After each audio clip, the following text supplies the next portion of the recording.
Fala meu nono, tudo bom? Rafael aqui falando, né? Tô no volume 2 do nosso livro, agora livro de física. Peço que vocês abram aí na página 49, né? 49 do livro de vocês. A matéria é gravidade e equilíbrio, beleza? E aí aqui, como introdução do capítulo, né, ele fala sobre o movimento planetário, né? Que é o movimento, né, dos planetas, né? E aí nós temos aqui a nossa primeira teoria, né, que é o geocentrismo, né? O geocentrismo, ele fala pra gente, né, que o nosso planeta ele está no centro e o Sol fica orbitando o nosso planeta, né? Os outros planetas eles ficam orbitando o nosso planeta, então o nosso planeta ele está no centro, né? Já o de Terra, centrismo de centro, nosso planeta Terra no centro aí, né? Isso daqui foi um equívoco, né? Logo em seguida veio a teoria de Copérnico, né? Apresentando para gente o heliocentrismo. No heliocentrismo, não a Terra está no centro, mas o Sol está no centro. E é a Terra que fica circundando, né, o Sol, né? Naquele movimento de translação, né? Então eu tenho o geocentrismo, onde o nosso planeta era o centro, e agora o heliocentrismo, que é a nossa teoria atual, que sabemos que na verdade o Sol está no centro e os outros planetas ficam circundando, né? Ficam orbitando ele ali, tá bom? Aí eu venho aqui com três leis, né? O livro ele aborda pra gente as três leis de Kepler, né? Então nós temos aqui as três leis, né? Lei das órbitas, lei das áreas e lei dos períodos, tá bom? E mano, o vídeo ficou em pé aí, verticalizado de novo. Vocês dão aquela travadinha aí agora que vi aqui. Vocês dão aquela travada aí que vai dar tudo certo, tá bom? Na rotação do vídeo do teu celular. E aí vamos embora aqui para nossa primeira lei das órbitas, né? A primeira lei de Kepler aqui, que ela diz o seguinte, né? O nosso planeta, né? Ele circunda o Sol, né? Não de forma circular, mas sim de forma elíptica, né? Então ele faz aqui um movimento oval ao redor do Sol, né? Temos aqui um ponto afastado do Sol, muito afastado do Sol, que chamamos de afélio, né? E temos aqui um ponto em que estaremos mais próximo do Sol, chamado periélio, né? Tendo aqui dois focos, sendo o Sol um deles. Então o Sol fica paradinho aqui e o nosso planeta ele fica circundando de forma elíptica o Sol, tendo pontos distantes, né, e pontos próximos ao Sol, tá bom? Então essa é a lei das órbitas, tá? Movimento elíptico ao redor do Sol. Aí aqui ele aborda essa questão, né? Porque há uma confusão aí, né? Em relação, vou até usar esse modelinho aqui, ó. Em relação a estarmos muito distantes do Sol ou próximos, para justificar as quatro estações. Isso é um equívoco, né? Na verdade, as quatro estações do ano estão relacionadas à nossa inclinação, a inclinação do nosso planeta, né? Quando a gente pensa em Polo Norte e Polo Sul, às vezes de uma forma equivocada, pensamos que o norte é aqui e o sul é aqui, né? Isso não é o correto. Na verdade, temos uma inclinação aí no que é norte e sul, né? E aí aqui teremos a incidência dos raios solares, né? Então, ora o nosso planeta está aqui, ora o nosso planeta está aqui, né? Então a luz ela vai incidir em um ângulo diferente. E é isso que vai justificar para a gente as quatro estações do ano. Tá bom? E é justamente isso que ele está mostrando aqui, ó, em virtude da inclinação da Terra, a incidência solar, enfim, né? Então é isso que vai justificar as quatro estações, não o fato de estarmos próximos ou distantes do Sol, tá bom? Minha segunda lei aqui vai ser a lei das áreas, tá? A lei das áreas ela diz o seguinte pra gente, né? Bom, já sei aqui que o nosso planeta circunda o Sol de forma elíptica, né? Horas estou longe, horas estou perto. E aí você vê aqui que nesse ponto aqui, né, onde eu tenho esse ΔT, né, que é uma variação de tempo, né, eu tenho aqui esse percurso aqui, que é o do ponto 1 aqui ao ponto 2 aqui, que eu vou chamar, né, e eu levo um tempo para fazer esse percurso, né. Repara aqui, eu já até marquei aqui que já fiz essa aula antes, mas ficou muito grande, estou refazendo aqui para ficar curtinha, né. Então eu tenho aqui essa outra área, né, que vai do ponto 3 ao ponto 4. E aqui eu demoro uma outra quantidade de tempo para percorrer, né, para fazer esse percurso, né. Então aqui eu tenho uma área pequena e uma área grande, né. E o que se observa é que o mesmo tempo que eu levo para percorrer essa área grande, eu levo para percorrer essa área pequena. Então, usando um número hipotético, tá? Muito hipotético mesmo. Se eu demoro 5 minutos para fazer esse trajeto, aqui eu demoraria 5 minutos para fazer o trajeto. Pô, mas aqui é maior, a área é maior. Como eu posso fazer ao mesmo tempo que aqui? Né? Simples, porque quanto mais próximo você vai se aproximando do Sol, nosso planeta se aproxima do Sol, mais rápido ele vai se movimentar. Então aqui ele demora 5 minutos, né? Como um exemplo chulo aí, né? Não é isso, né? Tô dando assim um valor baixo aí, um valor tranquilo para a gente conseguir visualizar. Mas vamos supor que aqui fossem 5 minutos aqui, né? Para percorrer esse trajeto. Beleza, ele tem que percorrer esse em 5 também. Então o que vai acontecer aqui? Ele vai dar uma acelerada. Então, quanto mais próximo do Sol, mais rápido ele vai se movimentar. E aqui ele vai começar a desacelerar, desacelerou, chegou perto, ele acelera de novo, beleza? Então ele vai ter essa variação, assim, conseguindo percorrer áreas de tamanhos distintos, mas no mesmo intervalo de tempo, tá bom? Então essa aí é a nossa segunda lei de Kepler, né? E a terceira lei é a lei dos períodos, né? Período que é o tempo que ele demora ali para circundar o Sol, né? Então ele leva um tempo para circundar um Sol, e ele circunda o Sol nessa área aqui, né? Que é esse raio, né? Que é uma média, né? Porque você tem aqui essa distância do Sol e você tem aqui essa distância, né? A gente pode estar aqui e a distância ser essa, ou a gente pode estar aqui e a distância ser essa. Então tem uma média aqui da distância do Sol e tem um tempo que a gente leva para percorrer isso aqui, né? Então aqui eu tenho essa fórmula aqui, né? Que ela diz o seguinte, né? O tempo que você leva para percorrer isso aqui ao quadrado, dividido pelo raio ao cubo, vai me gerar um K, que é uma constante, é um valor numérico constante, né? E esse valor numérico constante, ele será igual para todos os planetas, né? Então, por exemplo, deixa eu pegar um rascunho aqui, ó. Eu tenho aqui, sei lá, deixa eu pegar um outro rascunho, que esse aqui tá rabiscado pra caramba. Tem um aqui. Ó, então eu tenho aqui, ó. Tem o Sol aqui e eu tenho o planeta Terra aqui, tá bom? E aí ele vai fazer aqui, ele vai percorrer aqui esse raio em um intervalo de tempo. Ele vai levar um tempo para percorrer esse raio aqui. Aí a gente, a gente pega aqui Marte, né? Que ele dá até aqui como exemplo, né? Marte está aqui e vai percorrer aqui, né? Então ele vai percorrer esse raio em um intervalo de tempo.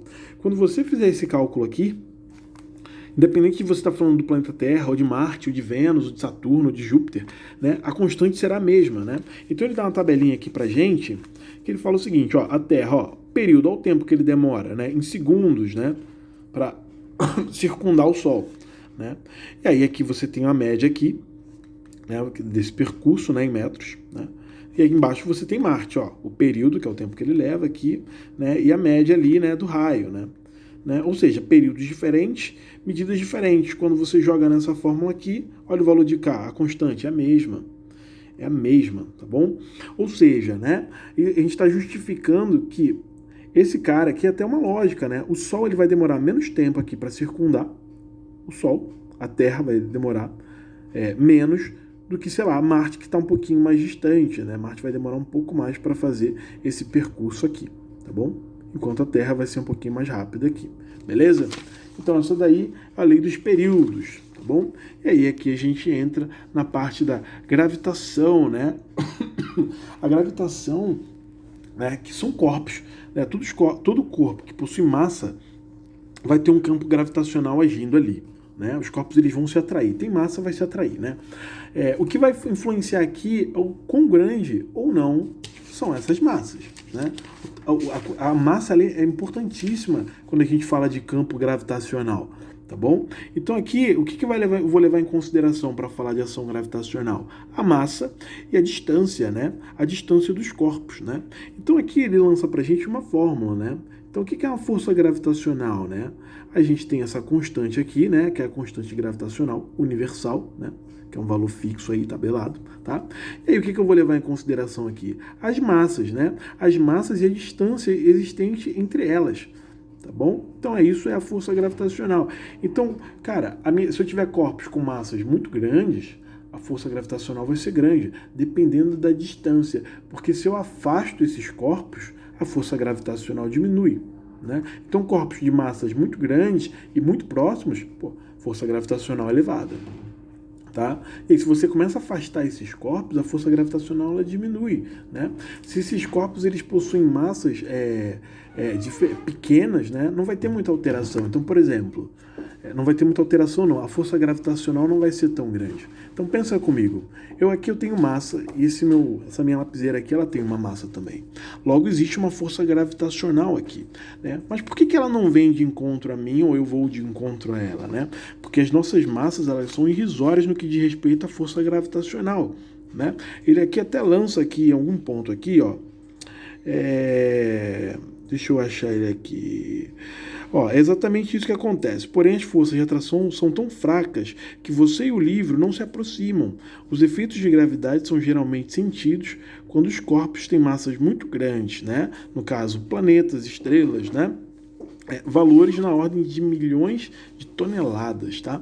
Então, a força gravitacional aqui entre a lapiseira e a borracha, por exemplo, vai ser irrisória, né? Um não vai atrair o outro, mesmo possuindo massa, porque eu preciso de uma quantidade de massa significativa, né? Para que haja essa atração, para que essa atração, perdão, seja o suficiente para que eu tenha aqui a junção, para que um atrai o outro. Tá bom?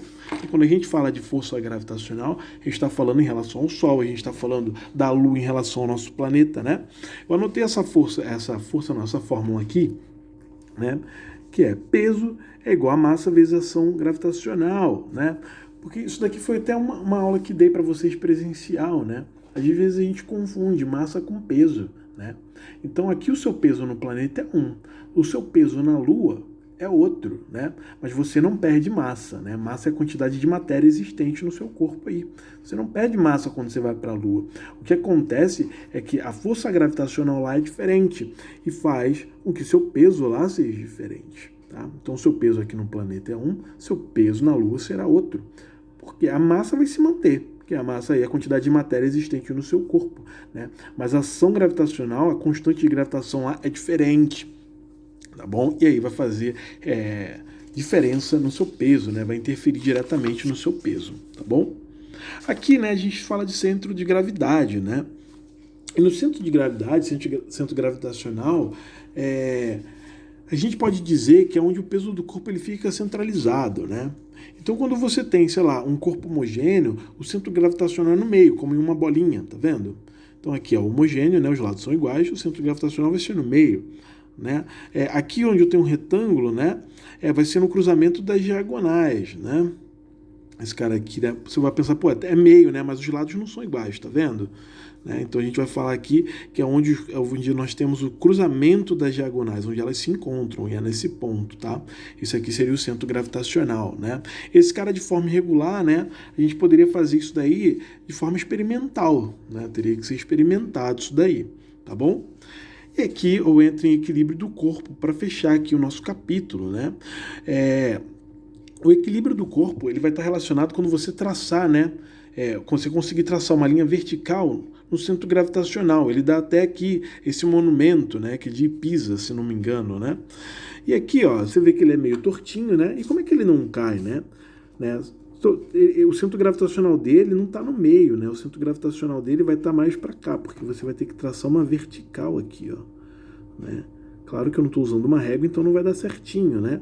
Mas o centro gravitacional dele não vai estar no meio, como no retângulo aqui, por exemplo, né? É isso que ele aborda aqui, ó. O centro gravitacional dele vai estar aqui, você conseguindo passar uma vertical, né? Não estaria aqui, por exemplo, né? Por isso que ele fica tombadinho assim, mas não cai, tá bom? E aqui eu tenho os tipos de equilíbrio, tá? Então tem um equilíbrio indiferente, o equilíbrio estável e equilíbrio estável, tá? E equilíbrio instável, beleza? O indiferente é isso aqui, né? Uma bolinha no plano, né? Ela sempre parece estar na mesma posição, né?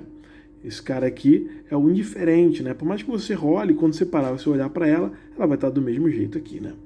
O equilíbrio estável é aquele que eu não consigo mudar mesmo, né? Ele dá o exemplo desse frasco, né? Você bota a bola aqui, a bola ela vai descer, vai rolar, vai subir, e ela vai perdendo força aqui até que ela se encontra parada aqui, né? Então ela é estável, ela não tem jeito, ela vai ficar aqui também, né? Um outro exemplo, vai ficar aqui sempre, né? Um bom exemplo disso aqui também seria um João Bobo, né? O João Bobo também é estável, né? Aquele boneco lá de plástico, né? Que você balança ele fica... vai para um lado, para o outro, tem uma hora que ele vai parar. Vai ser sempre aquilo ali, né? Você não vai conseguir variar ele, né? Ele é estável. E você tem um instável, que é essa bolinha aqui, né? O ponto é esse. Quando ela rolar, ela não vai voltar a esse ponto aqui, né? Então eu digo que o meu equilíbrio, ele é instável, tá bom, pessoal? Eu vou ficar por aqui. Façam os exercícios que eu vou marcar aí, tá bom? Tamo juntos sempre.